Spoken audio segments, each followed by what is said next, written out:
이 원성실성하고 의탁이성의 관계는 다르지도 않고 같지도 않다, 그렇게 이야기를 하고 있습니다.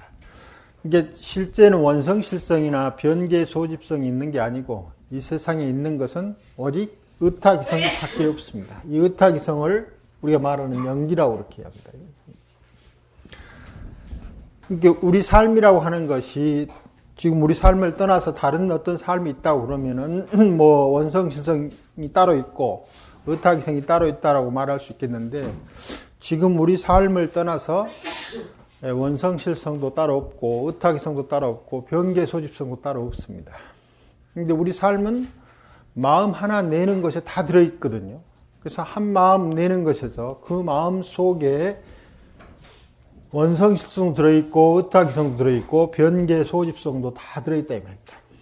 근데 변계소집성으로 마음 작용을 하면은 보이는 것은 변계소집성밖에 안 보이고, 변계소집성을 떠나면은 뭐가 보이냐면은 의탁이성이 보이는 겁니다.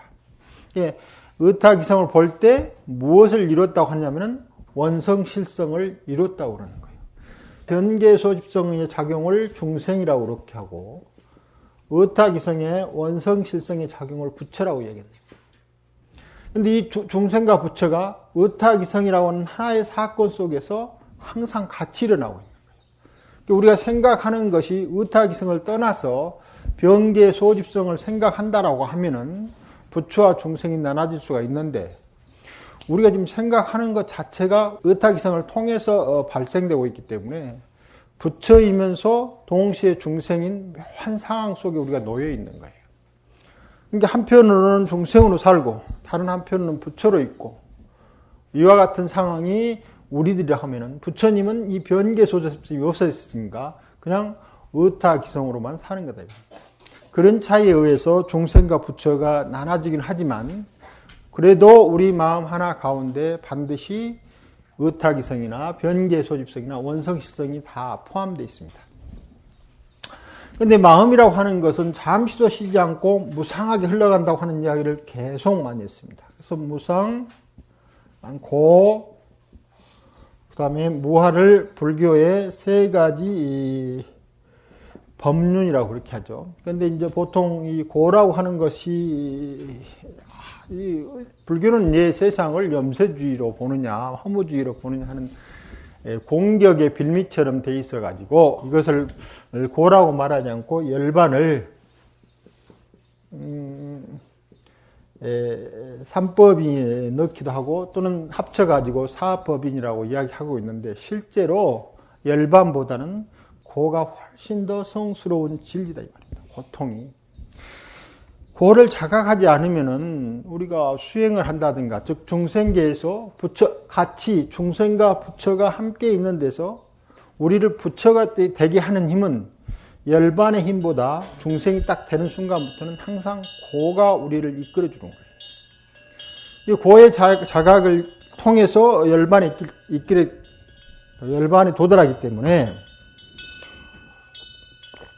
고성제가 훨씬 더 성스러운 진리다 이 말입니다. 그런데 고라고 하는 것은 어디에서부터 발생됐느냐? 앞서 말한 대로 이 변계소집성에서 발생되는데, 변계소집성 여기까지는 이렇게 저렇게 생각하는 거죠. 그리고 어떤 생각이 딱 정해지면 그 생각이 나의 생각이 돼요. 소집이라고 하는 것은 무엇에 의해서 집착되는 거예요. 그러니까 일어난 마음에 의해서 집착되어진 것이면서 동시에 그것이 마음의 색깔을 결정하는 거예요. 이게 마음 스스로가 집착을 하고 있고 동시에 집착하는 것이 자기 마음이 되는 거예요. 이게 마음이라고 하는 것이 한편으로는 자기 색깔을 가지고 있지 않기 때문에 어떤 것도 마음으로 그려낼 수가 있고, 동시에 자기 색깔이 없기 때문에 어떤 것으로도 마음을 잡을 수가 있는 거예요.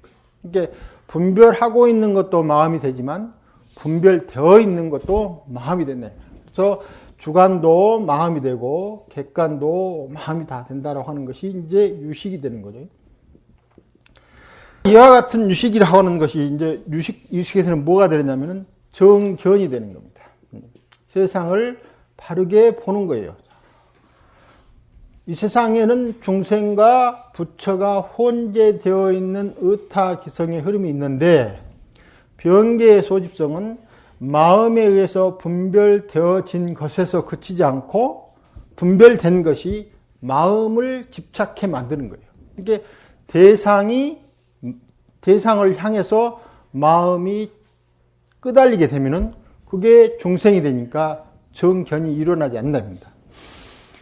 마음이 분별하되 분별된 것에 집착되지 않으면 그것은 마음의 불성이 살아난 거예요. 자, 이 불성이라고 하는 것은 이 불이라고 하는 것 자체가 깨어있는 마음이거든요. 깨어있는 마음이라고 하는 것은 어떤 것을 집착해서 보는 게 아니고 있는 것을 그대로 보는 마음이에요. 그렇게 보다 보면은 분별된 대상도 있는 대로 그냥 흘러가고 있고 그 분별된 것에 의해서 내 마음이 끄달려가지 않는다 이 말입니다. 그런데 우리들이 집착하고 있는 모든 것은 다 이 마음에 의해서 그렇게 보여지고 들린다라고 생각하는 것이 유식에서 생각하는 정견이다 이 말입니다. 자, 그래서 내가 왜 고통스러운가? 그러면 우리는 이제 밖에 고통스러운 대상이 있기 때문에 그걸 때문에 고통스럽다 이렇게 생각하면 같은 고통이라도 중생의 견해를 더한 거예요. 그래서 끊임없이 고통스러운 것을 느끼면서도 동시에 중생의 업을 계속 증장시켜가는 겁니다. 그런데 반대로 고통스러운 것은 대상을 내가 고통스럽게 볼 수밖에 없는 마음을 가지고 있어가지고 그 마음이 대상에다가 고통스러운 현상으로 투사시켜 놓고 내가 그것을 고통스럽게 본다. 자, 법국에는 그래서 좋아하는 것도 가지지 말라, 싫어하는 것도 가지지 말라 하면서 좋아하는 것은 사라지니까 고통스럽고 싫어하는 것은 만나기 싫어도 만나니까 고통스럽다 이야기합니다. 자, 그것이 무엇이냐 하면은 우리 고통이라고 하는 것이 긍정적으로 내가 좋아한 것을 가지고 있으니까 결과가 고통스러운 거예요. 자, 그런데 그것이 한 가지만 있는 게 아니고 수행자가 부처를 향해서 수행을 하고 있지만 부처를 내가 무엇이라고 가지고 있으면 부처가 내 현재 삶에서 발생되지 않기 때문에 부처를 구하면서 괴로움이 돼버리는 거예요. 그러니까 내가 부처를 이루려고 수행을 하는 게 아니고 계속 말할 때 가는 그 순간이 부처처럼 그렇게 가는 거예요. 부처는 이루어지기 전까지는 우리가 그걸 가지고 있는 것처럼 보이지만 실제 삶에서는 한 마음 일어나는 것 자체가 자신의 전부니까 부처 돼도 그 마음이 자신의 전부예요. 그 마음을 떠나서 부처가 따로 없거든요. 이쪽에 오면 중생의 마음이지만 이 마음을 떠나서 또 다른 부처된 마음이 없다. 그러니까 중생의 마음이 부처이면서 중생이고 부처 오면은 다만 그 마음이 부처인 것을 알 뿐이다. 수행자는 몸에서 우리가 무슨 단계도 많게 이야기하고 또 이런저런 수행에 보면 어떤 경계가 많이 일어나고 하는데 그 경계가 이제 자기 업식을 다스려 가는데 많은 그 어떤 징후가 보이는 것은 확실합니다. 그런데 반대로 살아온 업식이 다른 사람들은 아무 징후도 없어요. 자, 그래서 수행을 통하면 혀 같은 것을 뭘 경험하고 있다고 생각하는데 나한테는 그것이 한 일도 안 일어나니까 그 좋은 것이 일어나야 되는데 안 일어나니까 그 좋은 것을 향한 마음을 내가 갖고 있는 거예요. 그러면 부처 구하는 마음을 가지고 있으면서 스스로가 계속 중생이 되는 거예요. 구하는 마음이 있는 거예요. 그래, 그러한 것들이 잘못된 생각이다라고 이제 견해를 쑥 세웠으면은 그 생각을 가지고 계속해서 자기 삶을 반조해서 돌이켜봐야 돼요. 생각을 또 하고 생각을 또 하는 거예요. 무슨 생각을 합니까? 고라고 하는 것이 무엇으로 발생하는가? 부처 구하는 수행자가 특히 그 경계해야 할 마음입니다. 무슨 경계가 나타나기를 바라거나 내가 깨달음을 이루기를 바라거나 아니면 부처를 만나기를 바라거나 뭔가 이러한 그러니까 좋은 경계는 경계인데 물론 그것이 방향성은 있긴 있습니다. 내가 부처를 향해서 가기는 하는 거 있긴 한데 그것이 지금 여기서 구현되도록 해야 되는 거예요. 그럼 내가 그걸 안 이루어졌잖아요. 내가 생각하는 부처는 이렇지 않을 텐데 그렇게 생각하는 것은 구하는 마음이 되는 거고 그러나 이루어지지 않았지만 지금 이 상태를 떠나서 나 이상의 어떤 것도 없거든요. 내가 병이 들었으면 병든 상태가 약을 먹어서 나았기는 하겠지만 내가 항상 낫는 것만 생각하고 지금 병든 상태를 싫어하면은 병을 나아가면서도 계속 싫어한 마음을 갖고 가는 것도 똑같다 이 말입니다. 그러니까 병이 딱 나오면 무엇이 또 남냐면 싫어한 마음도 계속 남고 병든 몸이 나아진 좋아하는 것을 희구하는 마음도 계속 남아있는 거예요. 그런데 병이 나와서도 무엇이 사라지지 않았냐면 분별이 사라지지 않는 거예요. 그래서 약도 먹고 몸도 잘 추스리고 하지만 그것을 싫어하지 않는 마음으로 보는 거예요. 내가 지금 병이 들고 힘이 들지만 그리고 지금 고통스럽지만 그것을 벗어나려고 하는 그것을 극복하려고 하는 노력을 하지만 그러나 그 상태에 있는 것 자체가 자신의 전부이니까 그것을 감싸고 긍정하는 마음을 함께 갖도록 해야 된다는 겁니다. 그렇게 해야만 구하는 마음이 형성되지 않는 거예요. 구하기는 하되 지금 있는 상태에서 늘 그 상태를 감싸 안고 편하게 여기는 마음을 하게 되면은 자, 그것이 뭡니까? 괴로움 속에서 열반이 있는 것하고 똑같아요. 힘들지만 힘든 삶을 그대로 자기가 껴안고 있는 거예요. 이웃에 힘 안 든 사람하고 비교해서 나는 왜 이렇게 힘이 드는가? 라고 하면은 자기를 끼얹는 마음이 못 되는 거예요.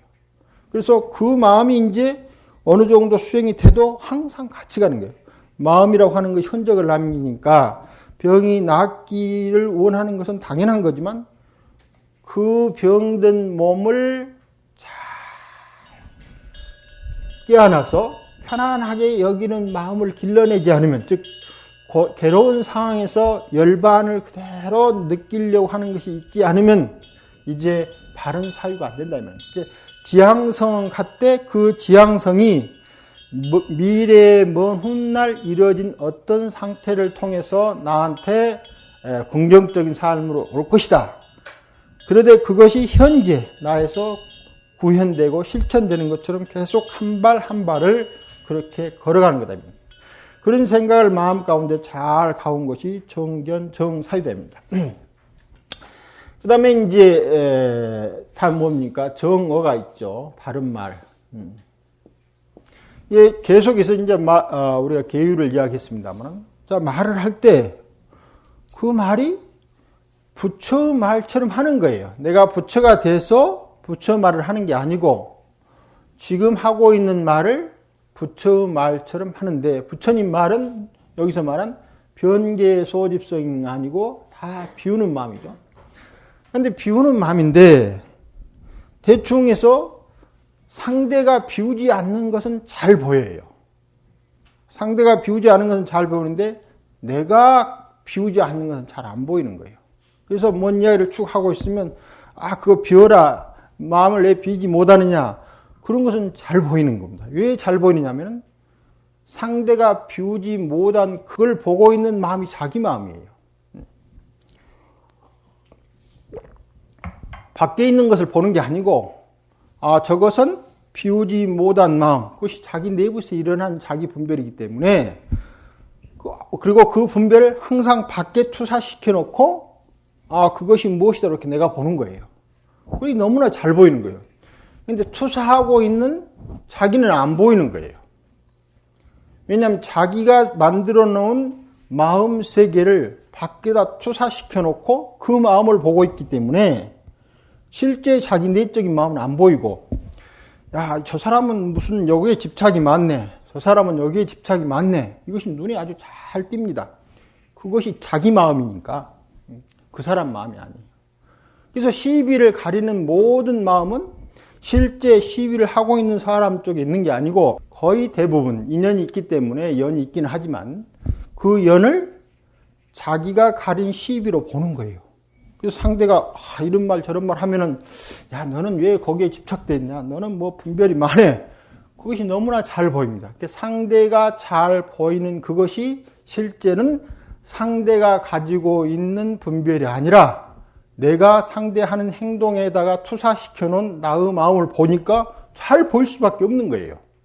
자기 마음은 안 보이는 거예요. 말을 할 때 야 상대가 가지고 있는 시비가 딱 보이면 그 시비가 나의 시비인지 얼른 말해야 되는 거예요.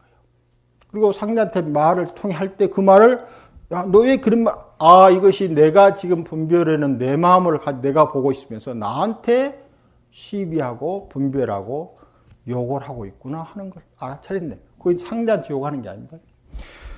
그런데 이제 상대한테 하면 또 상대도 마찬가지인 거예요. 상대도 이제 그 말을 딱 들으면 그 말 듣는 것이 우리가 생각할 때는 저 사람이 나한테 나쁜 말 한다 이렇게 말하지만 실제 그 말은 내가 또 상대한테 투사시키는 말인 거예요. 그 둘이 만나면 서로 어떻게 합니까? 둘이 서로 시비를 거고 분별을 하고 뭐 다투고 하는데 실제 내용은 저 혼자 계속 연극하고 있는 거 똑같아요. 그리고 이 사람은 자기가 투사놓은 것것 가지고 계속 싸우니까 뭐라고 싸우는 것입니까? 귀신하고 싸우는 거예요. 시비 분별하는 그 모든 것이 자기가 만들어온 귀신하고 싸운 것과 똑같다 이 말입니다. 선정에서 나타나는 마음 또한 그렇지 않겠습니까? 선정에서 나타난 특별한 마음도 다 내가 대상으로 만들어 놓고 좋은 것이 나오네 안 좋은 것이 나오네 무엇이 나오네 하고 투사시켜 놓고 그걸 싸우는 거예요.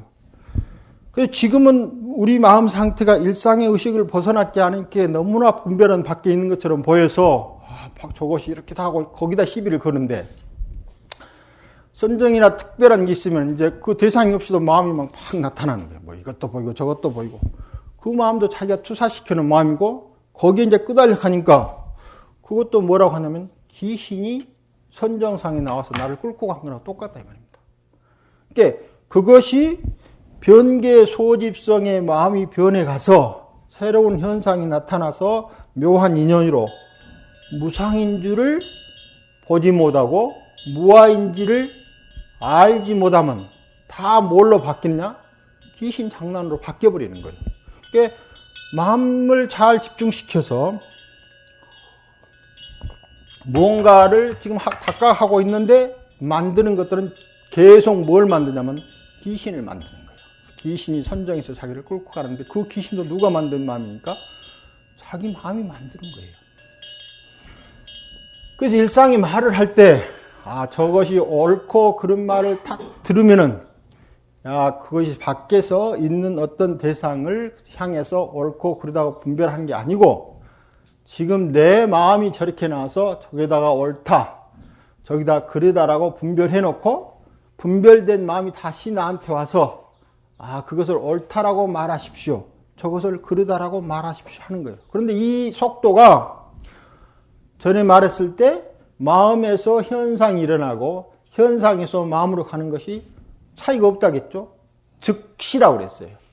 즉 종자생 현행, 현행훈 종자가 동시에 일어나는 거예요. 그러니까 시비라고 하는 걸 딱 보이는 순간은 어느새 내 시비를 가르는 마음이 현재화되어 있어가지고 그 현재화된 시비가 다시 내 마음으로 이렇게 돼요. 그래서 마음에서 막 저 대상으로 간지도 모르고 알 수가 없어요. 간지도 모르고 거기서 끊임없는 시비를 계속 일으켜 가지고 옳고 그런다는 말을 한다 이 말입니다. 그래서 마음 가운데 일어나는 한 생각이 밖의 대상에 언제 가 있는지도 모르는 상태에서 옳고 그름을 낳고 있기 때문에 그 마음은 바로 여기서 내가 옳고 그렇다고 변개해 가지고 집착된 것이다 이 말입니다. 그리고 그래 자기 대상을 보고 이제 자기 마음을 가지고 시비를 나누는 거예요. 대상을 보고 시비를 가는 게 아니고 너는 왜 그러느냐?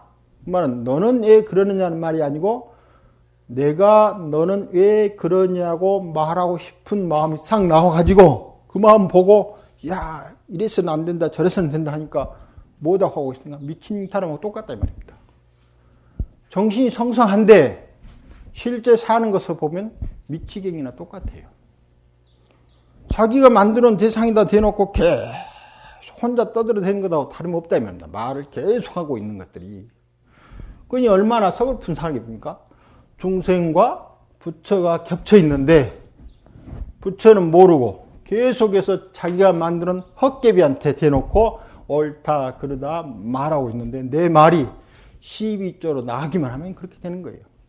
반면에 좀 잘못했는데 저 사람 마음이 저래서는 어떻게 될까 하면 그것은 저 사람을 향한 자비심이지만 실제 내용은 뭡니까?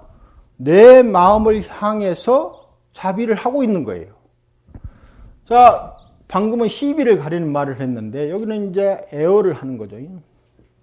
사서법 중에 있는데 사서법도 어제 말한데 수행 양식을 길러가는 방법입니다. 애어섭이 상대가 좀 안 좋은 일을 했는 거예요. 그래도 저 사람이 저렇게 해서 어떤 가보를 받을 것인가 하는 마음을 탁 느끼고 그것을 향해서 내가 마음을 풀어주는 마음을 하면은 말의 톤이 이제 아주 달라지는 거죠. 자, 그런데 실제 그건 누구한테 하고 있습니까?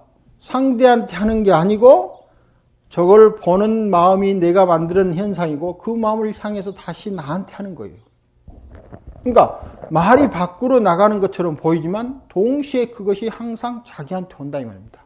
그러니까 상대를 위해서 보시한다는 것이 처음에는 상대를 향한 끊임없는 보시가 되지만 실제 그 현상에서 그것이 자기를 향한 보시를 하고 있는 거예요.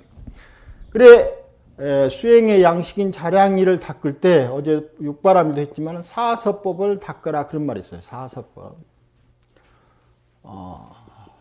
그 에어가 들어가죠. 보시도 들어가고 에어도 들어가는데 동사섭이라든가 이타임이라든가 이런 것이 다 사서법인데 그 중에 가장 강력한 영향이 말이에요. 말.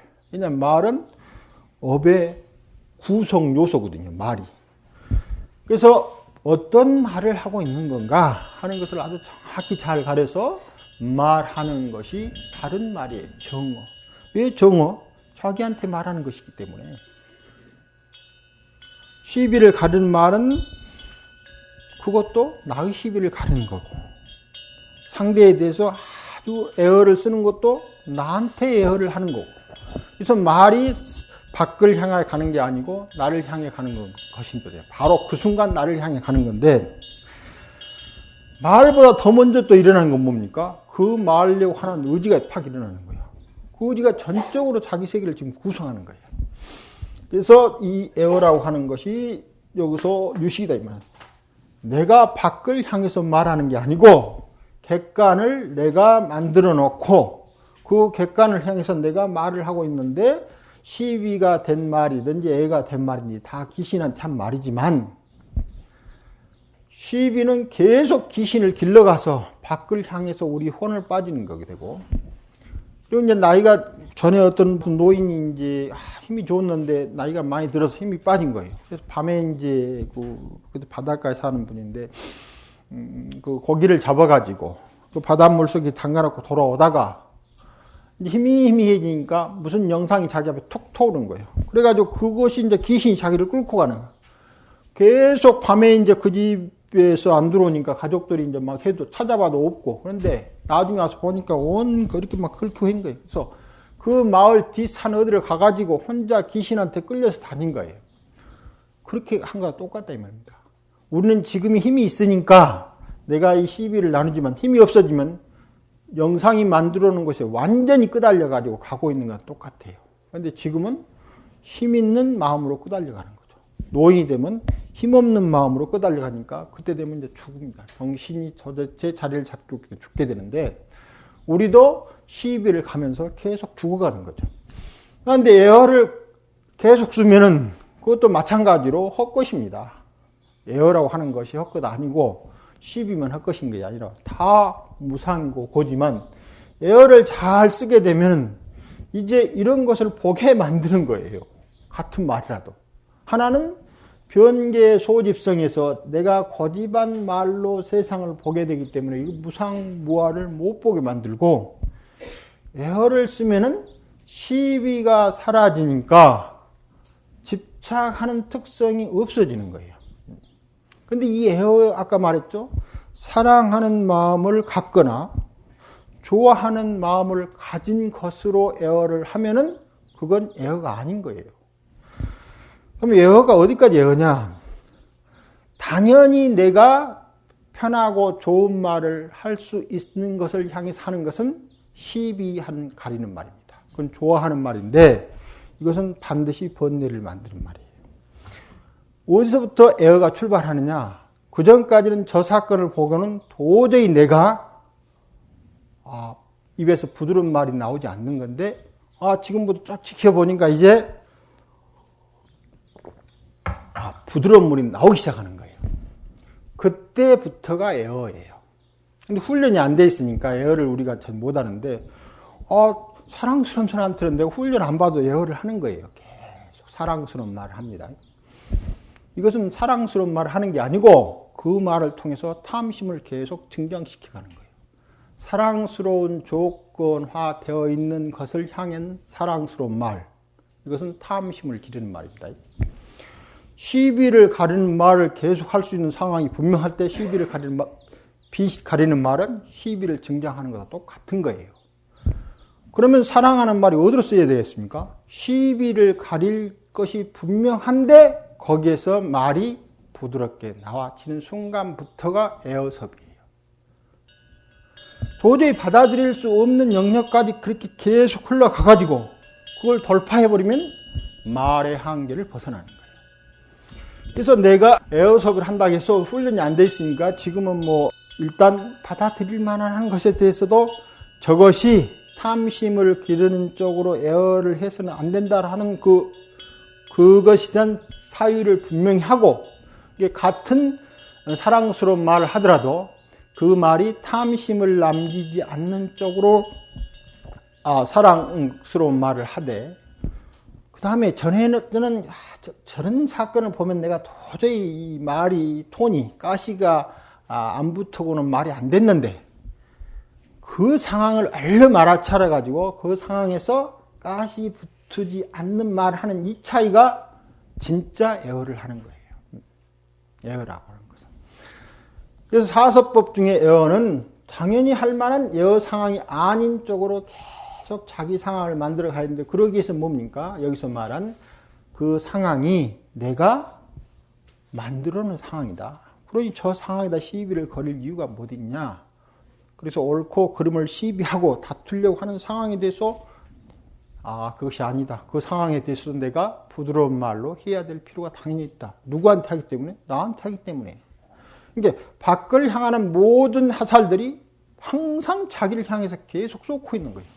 향하기는 밖을 하지만 가보는 내가 받는 거예요.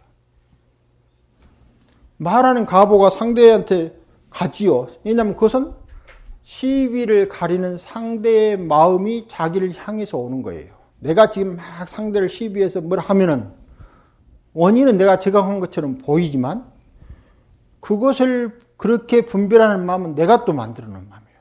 그래서 두 개가 인연이 잘 만나는 거죠. 한쪽은 네가 잘못했다 하고 한쪽은 또 네가 잘못했다 하는 이 인연이 중생 인연인 거예요.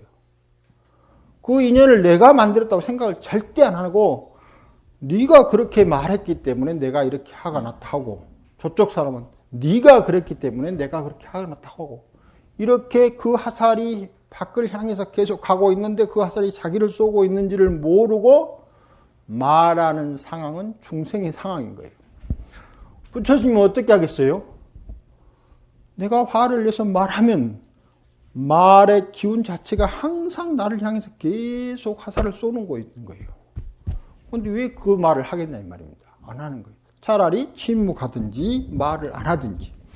그래서 정어는 반드시 에어를 동반하도록 해야 되는데 방금 말한 대로 할 상황이 아닌 데서 하는 영역을 넓혀가야 돼요. 그다음에 정어, 정업이죠. 이것도 마찬가지죠. 다른 활동인데 재밌는 활동 또는 좋아하는 활동 이것은 무엇입니까? 자기 업을 증진시켜가는 거예요. 좋아한 것으로 집착되어져 있는 그것을 하는 거예요. 저건 좋은 일이다. 그거 하는 거예요. 안 좋은 일은 그것은 안 좋다고 집착되는 일을 하는 거예요. 그럼 여기서 바꾸는 것도 뭡니까? 우리가 좋은 일을 할 때는 상호가 의사소통이 잘 돼요.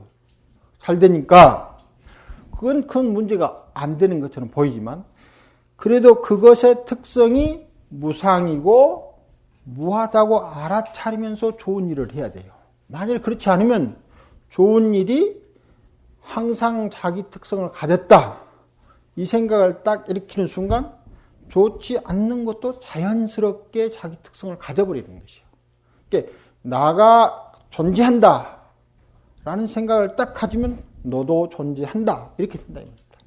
그러니까 좋은 일 하고 아주 활동을 잘해도 그것이 무상, 무하다라고 하는 바탕을 쫙 깔고 하되 더 중요한 것은 앞서 말한 대로 말처럼 그전에는 그것을 할 때 내가 싫은 생각이 나고 안 좋은 생각이 있었는데 그것을 돌파하도록 했을 때가 비로소 정업을 쌓고 무상, 무하를 길러가는 거예요. 그러니까 훈련된 정업이 아니고 훈련되지 않는 정업적으로 내 몸과 마음과 의지를 가도록 해야 된다. 그래야 내 업이 돌파되는 거예요. 그래서 정업이라고 하는 것은 내가 받아들이기 어려운 사건을 어떻게 받아들여서 가고 있는 건가 하는 문제가 되죠. 그럼 정명. 이건 뭐 직업이라고 하는데 자기 이제 살아가는 태도죠. 그러니까 우리는 이미 승가의 수행자로서 나의 삶의 모습을 가졌다. 이것이 정명이에요. 그럼 승가의 삶이라고 하는 것은 어떤 것이다 하는 것을 지금 정경과 정사위를 통해서 잘 익혔으면 그것이 자기의 삶의 태도가 되도록 해야 되는데 지난번에도 말했지만 우리들이 이렇게 살도록 전부 보조를 하는 것은 다른 분들 하여금 우리를 깨닫게 만들게 하게 하지만 그 깨달음이 인류를 위해서 또는 같이 사는 시대 사람들을 위해서 의지처가 되기 때문에 그래요. 자, 그와 같은 의지처가 되는 수행자를 승보라고 합니다. 자, 승보인데 이 승보의 가장 기본적인 정의는 그냥 다 승보가 아니에요. 출가하면 다 승보처럼 대접받고 스님처럼 대접받지만 근원적으로 승보는 견도 이상이 승보예요. 견도 이상이 네분 불교의 성인은 4단계가 있는데 견도 단계 그러니까 수다원 무슨 아나함 사다함 아라한가 이렇게 해서 4단계가 성인이고 그이들이 승보예요. 그러니까 그 전에는 수행하는 특별한 그 양상을 가진 수행자지 승보가 아니에요. 우리는 삼보에 이치가 없는 거예요. 그런데 이제 내가 스님인데 이라고 한 것은 뭐 합니까? 승보도 아닌 사람이 계속 중생업을 짓는 거예요. 그러니까 이런 견도 이상의 수행 의지를 가지고 있는 사람이 적으니까 그래도 견도 정도 되는 사람의 삶의 모습을 닮은 사람들을 승보 안에 넣어주는 거예요.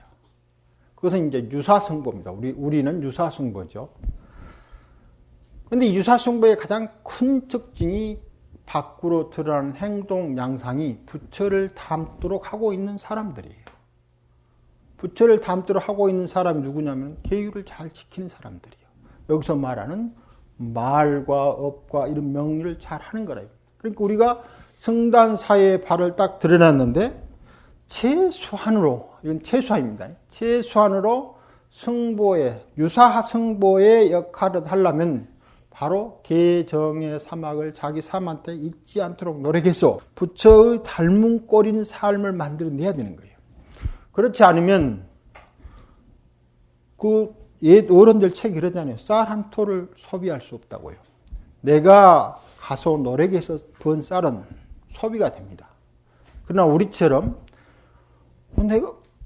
우리 노력은 계정의 사막을 통해서 의식주가 해결되는 건데 계정의 사막을 하지 않으면 뭐가 됩니까?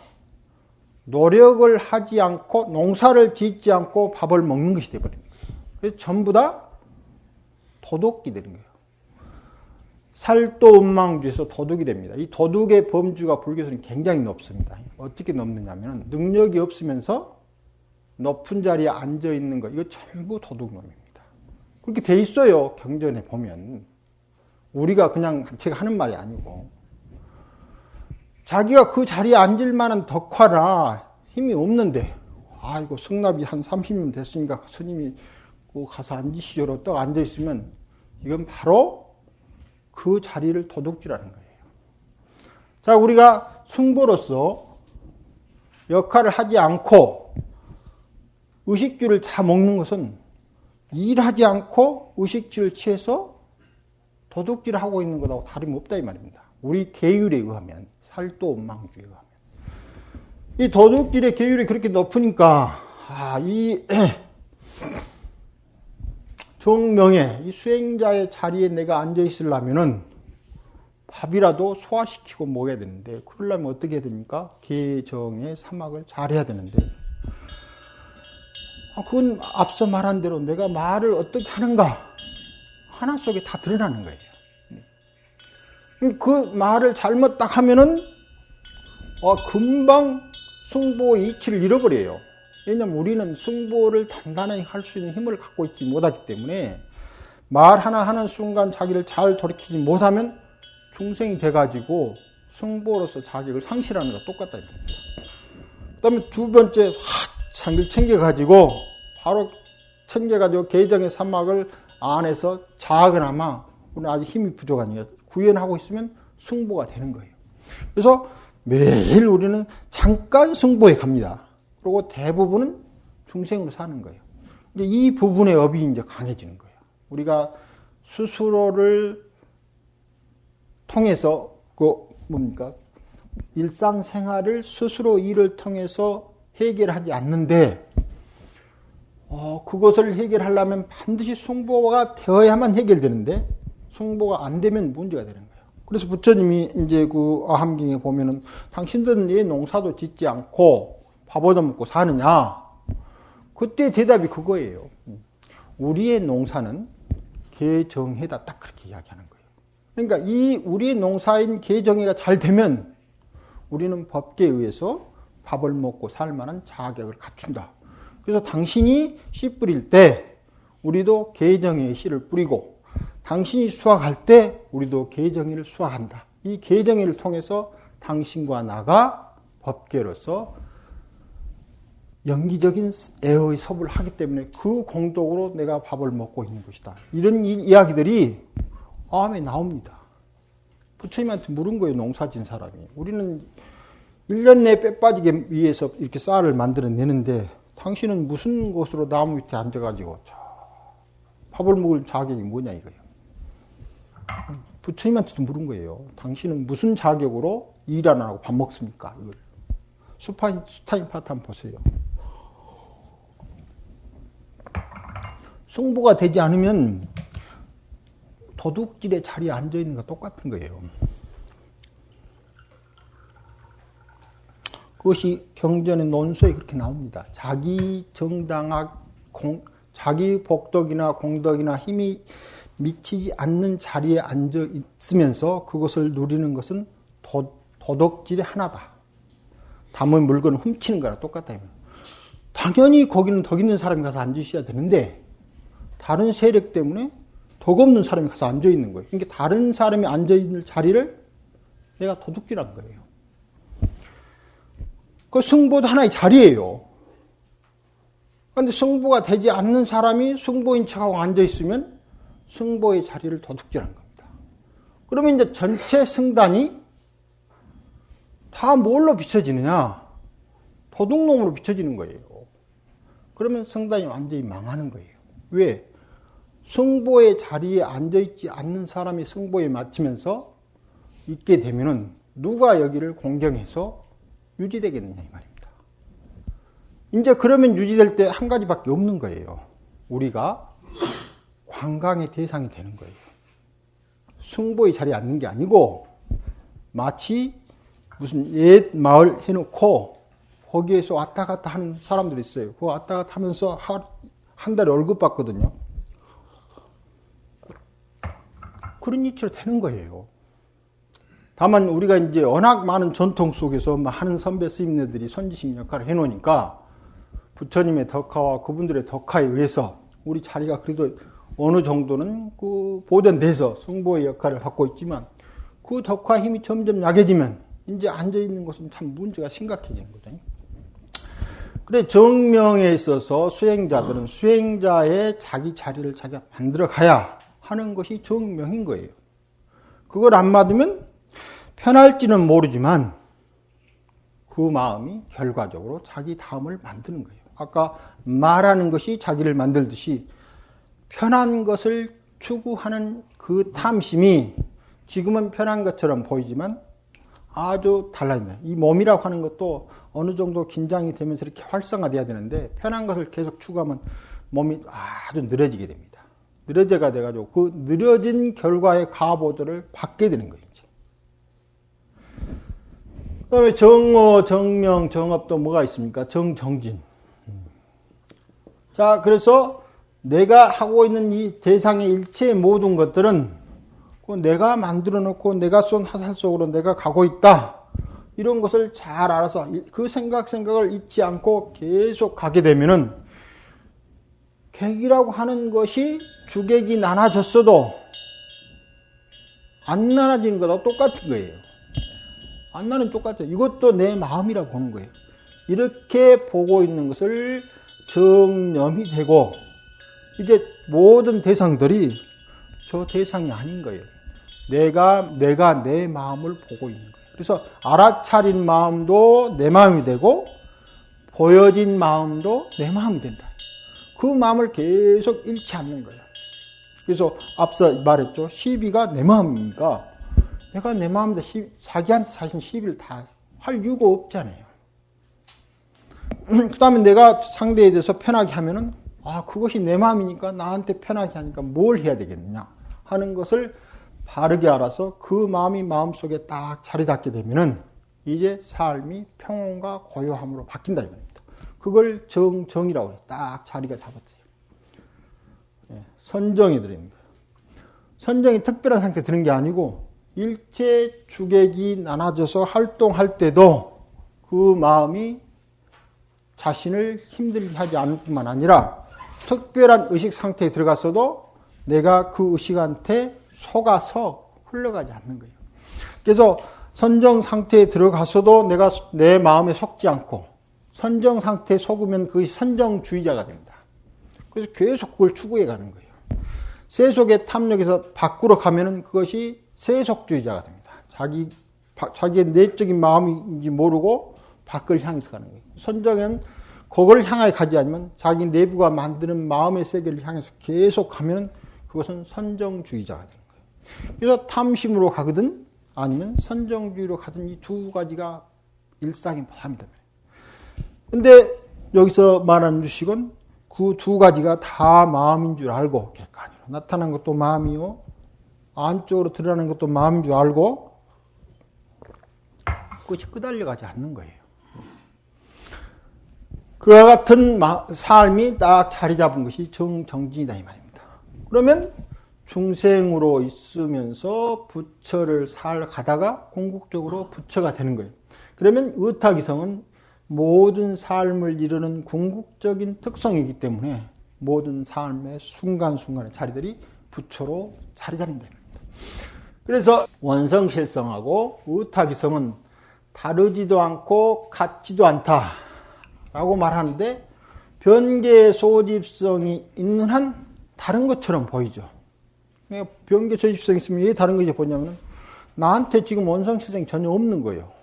그래가지고 계속 밖을 향해 가고 있기 때문에 시비도 밖에 있고 원성실도 밖에 있어요. 다른 것처럼 보이는데 어느 날 잘 보니까 내 마음 하나 쓰는 것이 완전히 부처인 거예요. 그래서 특별한 경계 얻은 것이 부처인 줄 생각했는데 그렇지 않다. 밥 먹는 것이 부처고 걸어가는 것이 부처다 이 말입니다. 우리는 부처 돼서 밥을 먹으려 하고 부처 돼서 부처 걸은 거리를 걸러가는 거예요. 그러면 이건 변계의 소집성으로 수행하는 거예요. 그런데 내 걸음이 부처 걸음이다 이거는. 이 걸음밖에 부처의 걸음이 따로 없어요. 그런데 그러면 아까 말한 대로 이 정념이 잘 익혀져서 삶이 고요와 평안 속에 딱 놓여 있는 거예요. 근데 이 힘들은 우리들이 보이는 눈의 힘들만 걱정이 아니라 보이지 않는 중생계까지 영향을 주는 거예요. 그래서 보이지 않는 호법신장들이 우리 눈에는 안 보이지만 영향을 주어서 그 사람 보게 해서 상대로 하여금 뭔가 미치게 만든다 이 말입니다. 더구나 그런 것이 아니더라도 밖에 사람 저 사람 보면은 이 사바세계 힘든 세상에서 저 일을 하고 있으면서도 어떻게 저런 평안한 얼굴을 하고 있는 건가? 그것만으로도 다른 사람들한테 수행 의지를 잃게 해준다 이 말입니다. 그게 아함에 나옵니다. 어떻게 나오는지 이 바람은 수행자가 계속 수행하고 있는데 그런 어떤 평온한 자기 상태를 경험하지 못했는데 어떤 사문이 걸어가는데 보니까 너무나 평온한 거예요. 그래서 당신은 누구한테 배웠기 때문에 그렇게 평온하냐? 나는 부처한테 배웠기 때문에 평온합니다. 그렇게 됐습니다. 근데 우리 걸음걸이를 통해서 스님 걸음걸이만 보니까 내가 마음이 환희심이 납니다. 라고 하는 이야기를 들어본 적이 나는 거의 없어요. 네, 없었다고요. 우리가 수행자가 아까 뭐가 됐습니까? 나는 스님이다. 즉 성보도 아직 아닌데 라는 생각이 가지고 있으면 절대 상대가 편안하게 느낄 수가 없는 거예요. 그 마음이 사라지지 않은 상대가 어떻게 편안함습니까? 그러면 우리한테 그 마음이 없으면 기울을 하지 못하잖아요. 아까 그 스님처럼 편안히 걸어가니까 다른 브라만 수행자가 보고 있으니까 너무나 편안해서 그 수행을 따르고 싶은 마음이 팍 일어나는 거예요. 이것이 기우처인 거예요. 우리가 아무것도 갖지 말고 살면 하라. 근데 그 말 하긴 전에 어렵다고 그랬죠, 우리가. 밖에 사람들은 기본 삶 자체를 포기하지 않으면은 정말 아무것도 안 갖고 살기가 어렵기 때문에 대부분의 사람들은 힘들어요. 아무것도 안 갖고 산다는 자체가 어렵지만. 그래도 뭔가 안 가진 것을 가진 걸 통해서 편안함을 느끼는 것을 그런 동료들을 보는 것이 우리 수행자의 모습 속에서 살아나면은 그 어려운 사람들이 와서 그래도 평안함을 얻은 겁니다. 그런 편안함을 주는 자리가 기우처예요. 기우. 삼기할 때 기우라는 말이 그 말이거든요. 색계, 욕계, 무색계의 모든 중생들이 수행자를 보고 저곳이야말로 쉴만한 곳이구나 라고 하는 걸 느끼는 곳이에요. 쉴만한 곳이구나. 그런데 나를 보고 또는 우리 동료 수행자를 보고 많은 사람들이 부처님이나 여러 선대 조식들이 남겨놓은 그 아주 많은 어떤 것을 제어하고 정말 저를 보고 이런 기우처를 느끼는가? 저도 자신 없어요. 실제 아마 그런 사람도 없을 거예요. 저만 보고 지금 부처의 후광이나 우리 조사스님들의 후광을 제하고 내 얼굴만 보고 내 걸어가는 것만 보고 그 모습만 봐도 내가 편안해집니다. 라고 느끼는 사람 저한테 이야기했으면 지금까지 한 사람도 없습니다. 그러니까 난 기우처가 안 되는 거예요. 스님을 보니까 내 마음이 편안해졌습니다. 이거 안 된다 이 말입니다. 삼보는 기우불, 기우법, 기우승인데 어떻게 성부한테 기우가 되겠습니까? 그래서 이 부처로 있으면서 중생으로 살면은 아무도 기우처가 못 되는 거예요. 그래도 중생으로 있으면서 부처 힘을 길러가면은 그 기른 만큼 기우처가 되는 거죠. 그래서 우리가 부처로 살면서 중생계를 가지고 있는 그런 측면에서 보면은 의타기성하고 원성실성이 다른 거죠. 왜냐하면 우리 마음 가운데 이 병계 소집성의 특성이 좀 남아있었을 볼 때는요. 그러나 본질적으로 이것 자체는 안배한 허구이기 때문에 원성실성과 의타성은 다를 것 없다. 여기서 봤을 때 변계 소집성에서 봤을 때는 원성실성이 이루어야 할 특성이지만 변계 소집성이 사라지고 보면은 원성실성이라고 하는 특이한 성질이 있는 게 아니고 바로 우리 마음 하나 쓰는 것이 의타기성이면서 원성실성이다.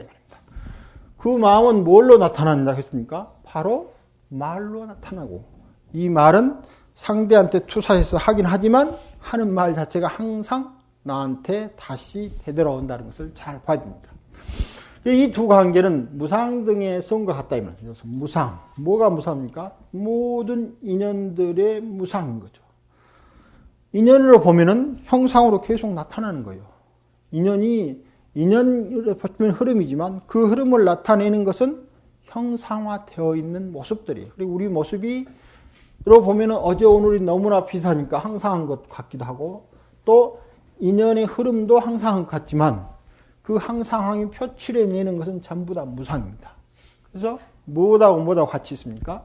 무상과 상이 같이 있는 것처럼 그렇게 있는 거예요. 그래서 의타기성과 원성실성이 다 같이 있어. 그것이 다르지도 않고 같지도 않다. 즉 형상으로 나타나 있는 이 모습이 바로 무상이고 무상인 것이 바로 모습이고 하는 것과 의타기성과 원성실성은 그런 양상이 됩니다. 이걸 제하고는 다른 어떤 것도 실제 삶에서 있는 게 아니죠. 그렇기 때문에 이 원성실성을 보지 못하면 의타기성을 볼 수 없다. 의타기성을 볼 수 없다. 이렇게 해석합니다. 그래서 불견차, 비견차, 견자가 두 번 해석되는데 원성실성을 보지 못하면 의타기성을 보지 못하고 한다고 되어 있는데 바로 변계소집성이 사라져야 바로 원성실성을 회복하는데 원성실성을 보니까 그것이 내가 일상에서 말하는 거예요. 지금 말하고 있는 이것 자체가 이제 완벽한 원성실성이 돼버린 거예요. 이것 이외에 다른 어떠한 수승한 뛰어난 경계도 따로 원성실성이 아니다 이 말입니다. 그래서 의타기성을 제대로 보는 것이 원성실성을 보는 것이지 원성실성이 따로 있어가지고 그걸 향해 가는 게 아니다 입니다. 단 그렇게 이야기해서는 앞서 말한 자량이를 잘 닦은데 진행학 보면 어떻게 됩니까? 자량이 자체가 완벽한 구경이에요. 구경이. 내가 에어섭을 하는 것 자체가 지금은 부처를 닮아가기 위한 노력이고 승보가 되는 노력이지만 나중에 보면 에어섭 자체가 부처가 하고 있는 말이에요. 지금은 우리가 부처가 되기 위한 훈련으로 하는 말인데 부처는 우리한테 에어를 하고 있는 거예요. 그 다음에 동사섭은 뭡니까? 이제 사화섭법이 자랑, 즉 수행의 양식을 기르는 건데 그 다음에 이제 사화섭법이 하나는 에어섭이 있고 두 번째는 보시섭이 있습니다. 전에 보시란 말 했죠. 재물보시와 법보시와 그 다음에 무예시입니다. 앞서 이제 말했는데 우리가 서로 시비를 가리는 것이 이제 워낙 습성이 돼 있기 때문에 뭐 옳고 그런 일들을 하루에 이제 뭐 매일 하는 것 24시간 하는 게 아니죠. 뭐 일상은 이제 무기적 상황으로 흘러가는 거예요. 그냥. 그다음에 습성으로 하는데 어떤 상황이 딱 부딪히면 이제 시비가 일어나는 거죠. 근데 시비가 일어나는 것 중은 가장 큰 특징은 뭐냐면은 그 시비를 일으키는 사람이 그 공간에서 갑자기 자기가 뭔가로 해서 공격받은 것처럼 느껴지는 거예요. 자아를 딱 세우게 되는 거예요. 이게 같이 만나서 이야기하는 과정에 나의 자리가 없어지는 거예요. 나가 무시당하는 거예요. 뭐 이런 특징이 일어났을 때 거기서 시비심이 팍 일어나는 거예요. 그럼 그런 상황은 뭐가 똑같습니까? 나의 존재의식이 물론 이것이 윤회를 규정하는 어떤 힘이긴 하지만 그 존재의식이 공격을 받는 거예요. 일상의 우리가 시비는. 그럼 뭘 못하고 있습니까? 그 사람으로 하여금 비록 윤회하는 삶이지만 그 삶이 그 자리에서 편안하게 있지 못하게 되는 상황이 되는 거예요. 뭘 못하느냐면 무예시를 못한다 이 말입니다. 삶을 편안하게 서로 못 만들어주는 거예요. 근데 이것도 앞서 말한 데서 서로 잘 어울려진 상황까지는 내가 무예할 필요가 없는 거죠. 서로 뜻이 잘 맞으니까. 그건 탐욕의 다른 얼굴이죠. 뜻이 잘 맞고 뭐 말이 잘 통한다고 하는 것은 실제는 탐욕의 다른 얼굴인데 거기까지는 무의시할 필요가 없죠. 그 방에만 가면 내가 편안한데 뭐 무의시할 필요가 있습니까? 그런데 무의시도 아까 말한 대로 껄끄럽기 시작하는 한계에서부터 훈련을 쌓아가는 것이 무의시하는 거예요. 자, 여기까지는 서로가 만났을 때 아무 문제가 안 되는 거예요. 그래서 내가 네 삶의 공간에 들어가도 편안하고 네가 내 삶의 공간에 들어가도 편안하는데 어떨 때 껄끄럽게 그 껄끄러울 때 어떤 태도를 취하느냐가 무예시의 출발인 거예요. 그러니까 당연히 편안한 사건이 되어 있는 상황은 실제는 탐심의 상황하고 연결되어 있는 거예요. 좋은 상황이니까.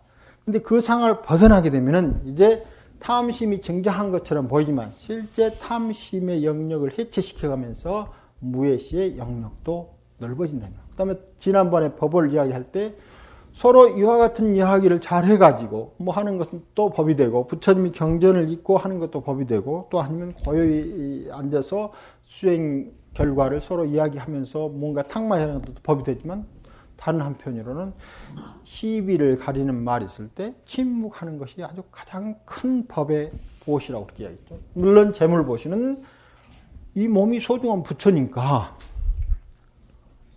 몸을 느릿느릿 쭉 놔주면 부처 활동을 못하는 거예요.